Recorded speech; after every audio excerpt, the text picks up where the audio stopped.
it was a gun. I'm not voting. If we want to build our nation. The problem with the Somalians. Just want to experience something else than a black man. Move on, move Can't be like a horse with blinkers on. Honestly say, I was about to have corrupt sex and then I pulled crap, up. but it's nice. Hi there, my name is Joshua Pierce. I am from the Eastern Cape and I've been studying fine art in Cape Town for the last 3 years. Hi, my name's Alexandria Proctor. I live in Cape Town. I'm from the Eastern Cape. I run a tech company in Cape Town and I'm also quite politically involved. Hi, I'm Catherine Rudolph. I'm from Cape Town and I'm an MA creative writing student and educator at GCT. Hi, my name is Brendan Oddar and I'm fundamentally a technologist and I believe that South Africa has the potential to change the world. South Africa is a very interesting context. I think that it was such a unique history and I think that the overriding narrative seems to be quite negative, which I think is a bit silly because I think we've got so much potential and I see that my role in that is to really be a change maker and be active about it. One thing I can't stand is the victim mentality. People say, you know, oh no, this country is going to the dogs or whatever sort of sad excuse people have and just sit back and let things happen where they don't want to happen. I think it's so important to take control of not only your situation but the country in general, you know, the country at large, and be a change maker and do things that you think will make the country a better place. And so that's what I've seen my role as in the political front, definitely, and also in terms of starting a company. I don't know what you guys think about that, if you think it's important to get active and reject this victimhood mentality and stop talking about things but actually do things. I think it's fundamentally important to have like a definite plan for the future, because I think too many people believe that like just things in general improve by themselves, which is obviously like fundamentally incorrect. I mean, it takes people to do things. And South Africa has a big inspiration problem. We really think that South Africa is bad on some like foundational level, which is just untrue. And I think that we have like a really special position in that like South Africa is competent enough to have like foreign investment, but not yet realized enough to have no potential left. Like America is like at its borders in terms of like capital and like I think innovation, like it just struggles a bit. But like something like South Africa has like such a big market for improvement that like why anyone leaves this country with a good education, it's like you're in the top 1%. Like you have a good chance of succeeding here. But I think it's on us as privileged South Africans, because not everyone in this country has the resources or the drive or the inspiration even, because they are like historically disenfranchised. But we have that opportunity, we have that mindset, and so yeah, instead of graduating with whatever degree and moving to London, like you also have these opportunities because you have been historically advantaged, so you have the responsibility to stay. Yeah, I mean, I agree we should inspire people. I also think we should baby people and be like, oh, you know, your life has been, you know, you feel like you can't change yourself. I think everyone's a change maker. I think everyone has the ability to change their life and to start something extraordinary, to be extraordinary. And I get so frustrated, people kind of like, they push down those that are suffering and say, oh no, you can't actually change your circumstances. I think it's the opposite. I think that everyone is capable of changing their circumstances and being extraordinary. And also like on the brain drain debate, I mean like surely as a smart individual you understand like short term, yeah, you could get a better job in London, but that's now. In like 10 years time, if you created a business that like thrived under your market like qualification, then surely you're going to make way more money. I mean, it's just like the whole hockey stick concept of like, you know, a startup starts off small, but then you create a market where you are thriving and you're the monopoly. I mean, why would you go to America? You're competing with other people that have the same privileges as you. Surely here you can understand that you can make a great impact on a lot of people with the privilege you have already.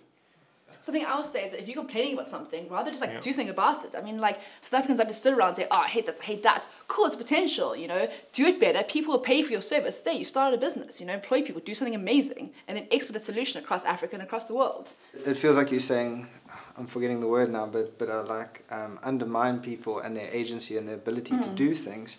And I think that doesn't properly acknowledge our position that we hold, and the fact that some people have privilege and can be like go-getters and have great attitudes and do all the things that they would love to do, but some people, majority, I think a lot of people in our country like don't have the opportunity or the space or the abilities to do the things that they want to do. Yeah. And to say that everyone can be the change they want to see in the world, I think is kind of missing the type of places that people come from and the experiences that they have. Like Because it's also a mindset, right? So we all went to Model C schools where we were taught how to achieve, or that achieving is the goal, and we were taught that if you wanted something, you would, you took initiative to get it. Whereas, and there was, no other option maybe for me, like it was assumed that I would go to university, where for majority of people in this country, that's not even an option that enters their heads. So that already puts a ceiling on what they see as their potential. And I think it takes someone exceptional to rise above those circumstances. Whereas, I can say, I don't know that I'm exceptional. I think you're exceptional. Stop. But, surely not everyone who comes from our kind of background who succeeds was necessarily exceptional. They just had the, contacts, resources, parents. If we look practically at how we can improve the situation, rather than rely on maybe the intent of everyone involved, and rather say, okay, well, as a country, how can we improve the situation? A lot of it relies on resources and distribution of education and information. And so I think when we're looking at the social issues here, it's not so much necessarily people's mindsets about it, but that the change seems incremental, which is difficult for humans to deal with. When incremental change happens, it's very difficult to perceive the overall difference. If you look 20 years in the future, if we could have something a television that showed 20 years in the future, we'd be like, whoa, it's so cool, it's changed so much. If you were in 1994 and you looked forward to 2018, you'd be like, whoa, everything's changed so much. There's so much freedom. But incremental change is really difficult to perceive. And would you though? Would you say there's so much freedom? I feel like people are very disillusioned with the amount of freedom they have achieved, because getting a vote did not mean economic freedom. Getting a vote did not mean that everyone was free. It does. If you vote for the right party, you liberate yourself. Problem solved. This is something that I always... government. Done. But this is something I feel so frustrated by. I remember being in Grahamstown, and it was something you'd always hear around the table when you're speaking with my parents' friends. And I don't actually think... and then they would be if only everyone was educated, then they would vote for the right party. And then I'd be the DA, is that the party to vote for? And then I come to Cape Town, and then you see the space that the city holds as an example of how divided this country is, and how huge the inequality is. If you go down Ruland Street, you have Ferraris on one end and people sleeping under a bridge on the other end, and then you're why yes. it is like that though in Cape Town?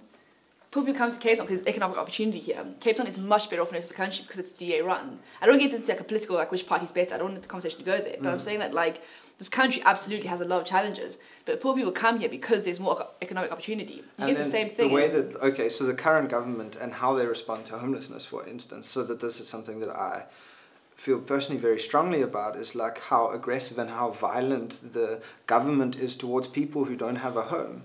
And getting off the street, people, I think that's often a rhetoric for white South Africans, are people are living on the street somehow by choice. I don't think anyone believes racism is right, per se. I don't think there's many that believe racism is right anymore.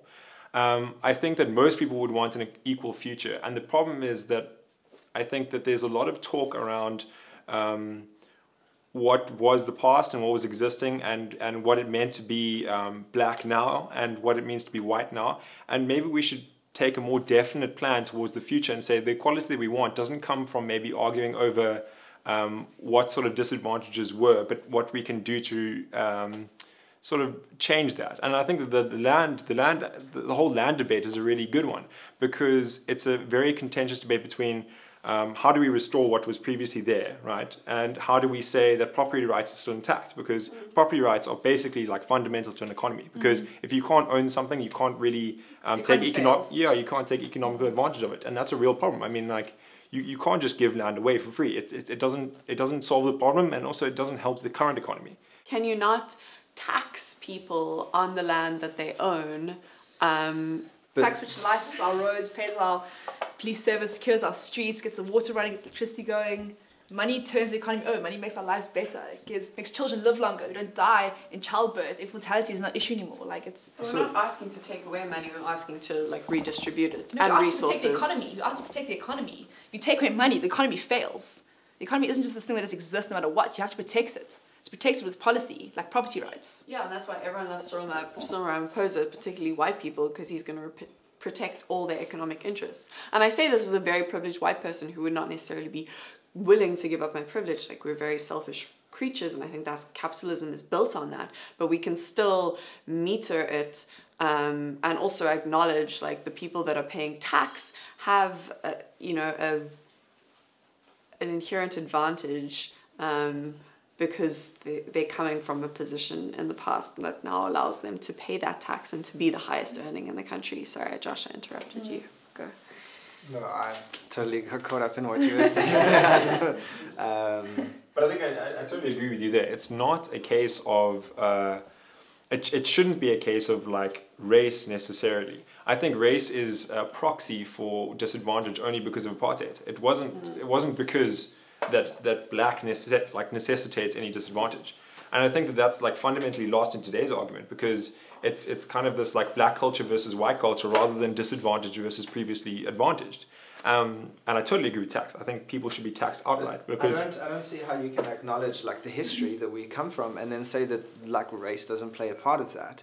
Like when there was a system that systematically oppressed black people for being black, and privileged white people for the mere fact that they were white, to say then we must forget that history and then deal with, like, how do you deal with it apart from that? How do you deal with it without considering like apartheid? Like if you want to like engage with like historical justice, then you have to look at the history. And obviously we can be like, the things that like form these divisions like were problematic, and this othering and this division is obviously not ideal, but you have to consider that when you want to like enact justice. To be like, oh, we ignore like these racial divisions, or that it's not about race, like denies what like the politics of our country have like were, like it denies our history. And it's not just Africa. Sorry. Yeah, but I totally agree with you. It's not the fact of ignoring race at all. I think that more it's like a pragmatic approach to saying that there's an economic issue here that's playing a part, and that the race debate is more of an intellectual issue, and that's sort of like post-fixing the problem, which is that there's a huge inequality based on race due to apartheid, but inherently now it's not based on race. And so fixing the issue is more about empowering the impoverished to do better, and so we can make the country more equal. Then we can deal with the I think sort of we have to do it hand in hand, but at the same time we can't focus too much on the political debate, because as soon as we go to the race issue, it becomes very anti-pragmatic, and we say like it's based on race and not disadvantage anymore. And that's a big problem for me. I think that like to have a definite plan for the future, you really do have to look at the pragmatic issue, which is the economy as a whole. And so you can't say that it's race-based, because it's not the fact that you're black, that you're impoverished now. It's as a result of apartheid for sure, and like the race issue does play a very like big, I think, narrative in everything. But at the same time, like you really can't focus on that, because that's not going to solve the issue. Empowering black people to do better is not necessarily going to solve the issue. Empowering the impoverished to do better is a different story. Well, I think that in South Africa, unfortunately, race and class, and I think it's very much, as people love pointing out, there's a growing black middle class, and like white people are no longer the only rich people in South Africa. But like majority of the people are still disenfranchised, and that is along racial lines. And if you look at like the urban city planning, that is along racial lines. So in terms of millennials having a general view of racism and like a wonderful rhetoric of like Rainbow Nation, but I read this quote, a black person saying there's no black in the rainbow.